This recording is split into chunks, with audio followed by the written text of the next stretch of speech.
नमस्कार दोस्तों, आपका स्वागत है आपके अपने YouTube चैनल अमृत ज्ञान गंगा पर। चलिए शुरू करते हैं आज की बहुत ही ज्ञानवर्धक, रोचक और मनोरंजक प्रस्तुति। ओम नमः शिवाय। 5वां ज्योतिर्लिंग है केदारनाथ। भारतीय राज्य उत्तराखंड में गिरिराज हिमालय की केदार नामक चोटी पर देश के 12 ज्योतिर्लिंगों में से एक सर्वोच्च केदारेश्वर ज्योतिर्लिंग का मंदिर स्थित है। इस संपूर्ण क्षेत्र को केदारनाथ धाम के नाम से जाना जाता है। यह स्थान छोटा 4 धाम में से एक है। केदारनाथ धाम और मंदिर के संबंध में कई कथाएं जुड़ी हुई हैं। आइए जानते हैं केदारनाथ धाम से जुड़ी रहस्यमयी जानकारी। पौराणिक कथा के अनुसार स्वयंभुव मनु की आकृति नामक बड़ी पुत्री का विवाह रुचि नामक मुनि के साथ हुआ था। रुचि ने संतान प्राप्ति हेतु भगवान विष्णु जी का बड़ा तप किया। जब विष्णु जी ने दर्शन देकर उनसे वरदान मांगने के लिए कहा, तब रुचि ने उनसे यह प्रार्थना की कि हे प्रभु, मैं आपके समान पुत्र चाहता हूँ। भगवान विष्णु जी उसकी प्रार्थना स्वीकार करके अंतर्धान हो गए। उसके कुछ समय बाद भगवान विष्णु जी ने स्वयं ही आकृति के पेट से 2 रूपों में जन्म लिया। दोनों बालकों का नाम नर और नारायण रखा गया। रुचि तथा आकृति ने उन दोनों को भगवान विष्णु का अवतार जानकर दीक्षा दी। उसके बाद वे दोनों नर और नारायण तपस्या करने के हेतु केदार पर्वत पर जा पहुँचे। हिमालय के केदार श्रृंग पर भगवान विष्णु के अवतार महातपस्वी श्री नर और नारायण ऋषि ने तपस्या करनी शुरू कर दी। महातपस्वी श्री नर और नारायण ने बहुत वर्षों तक भगवान शिव को प्रसन्न करने के लिए बड़ी कठिन तपस्या की। कई हजार वर्षों तक वे निराहार रहकर एक पैर पर खड़े होकर शिव नाम का जप करते रहे।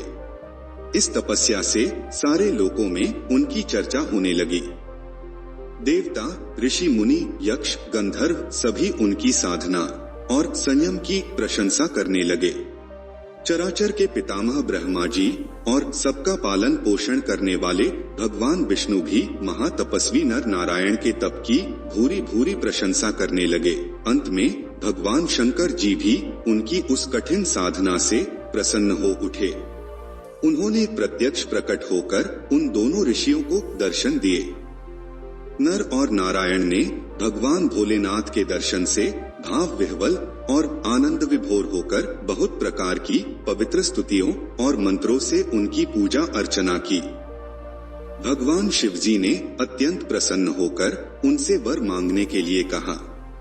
भगवान शिव की यह बात सुनकर दोनों ऋषियों ने उनसे कहा, देवाधिदेव महादेव, यदि आप हम पर प्रसन्न हैं, तो भक्तों के कल्याण हेतु आप सदा सर्वदा के लिए अपने स्वरूप को यहाँ स्थापित करने की कृपा करें। आपके यहाँ निवास करने से यह स्थान सभी प्रकार से अत्यंत पवित्र हो उठेगा। यहाँ आपका दर्शन पूजन करने वाले मनुष्यों को आपकी अविनाशिनी भक्ति प्राप्त हुआ करेगी। प्रभु, आप मनुष्यों के कल्याण और उनके उद्धार के लिए अपने स्वरूप को यहाँ स्थापित करने की हमारी प्रार्थना अवश्य ही स्वीकार करें। उनकी प्रार्थना सुनकर भगवान शिव ने ज्योतिर्लिंग के रूप में वहां वास करना स्वीकार किया। केदारनाथ पर्वतराज हिमालय के केदार नामक श्रृंग पर स्थित होने के कारण इस ज्योतिर्लिंग को श्री केदारेश्वर ज्योतिर्लिंग के रूप में जाना जाता है। भगवान शिव से वर मांगते हुए नर और नारायण ने इस ज्योतिर्लिंग और इस पवित्र स्थान के विषय में जो कुछ कहा है वह अक्षरशः सत्य है।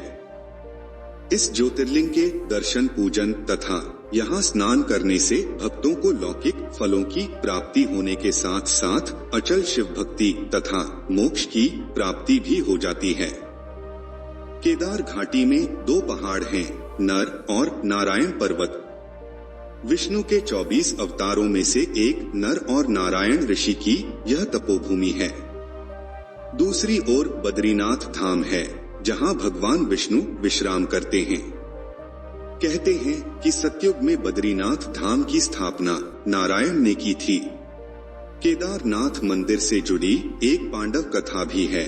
जिसके अनुसार मान्यता है कि महाभारत के बाद पांडव अपने गोत्र बंधुओं की हत्या के पाप से मुक्ति के लिए भगवान शिव की शरण में जाना चाहते थे और इसके लिए वह भगवान शिव की खोज करने हिमालय की ओर गए। तब भगवान शिव अंतर्ध्यान होकर केदार में जा बसे। पांडव भी उनके पीछे केदार पर्वत पर पहुंच गए। तब भगवान शिव ने पांडवों को आता देखकर भैंसे का रूप धारण कर लिया और पशुओं के बीच में चले गए। भगवान शिव के दर्शन पाने के लिए पांडवों ने एक योजना बनाई और भीम ने विशाल रूप धारण कर अपने दोनों पैर केदार पर्वत के दोनों ओर फैला दिए।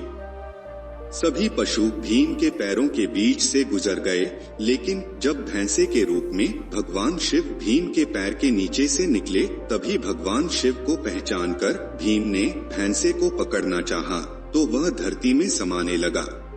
तब भीम ने भैंसे का पिछला भाग कसकर पकड़ लिया। भगवान शिव पांडवों की भक्ति से प्रसन्न हुए और उन्हें दर्शन देकर पाप से मुक्त कर दिया। जिस स्थान पर भीम ने इस कार्य को किया था, उसे वर्तमान में केदारनाथ धाम के नाम से जाना जाता है। कहा जाता है कि तभी से भगवान शिव यहाँ पर भैंसे की पीठ की आकृति के रूप में पूजे जाते हैं। मान्यता है कि इस भैंसे का मुख नेपाल में निकला, जहाँ भगवान शिव की पूजा पशुपतिनाथ के रूप में की जाती है। केदारनाथ और पशुपतिनाथ मिलकर पूर्ण शिवलिंग बनता है। केदारनाथ मंदिर उत्तराखंड के रुद्रप्रयाग जिले में स्थित है। इसे अर्ध ज्योतिर्लिंग कहते हैं। नेपाल के पशुपतिनाथ मंदिर को मिलाकर यह पूर्ण होता है। यहाँ स्थित स्वयंभू शिवलिंग अति प्राचीन है। यहाँ के मंदिर का निर्माण जन्मेजय ने कराया था और जीर्णोद्धार आदि शंकराचार्य ने किया था।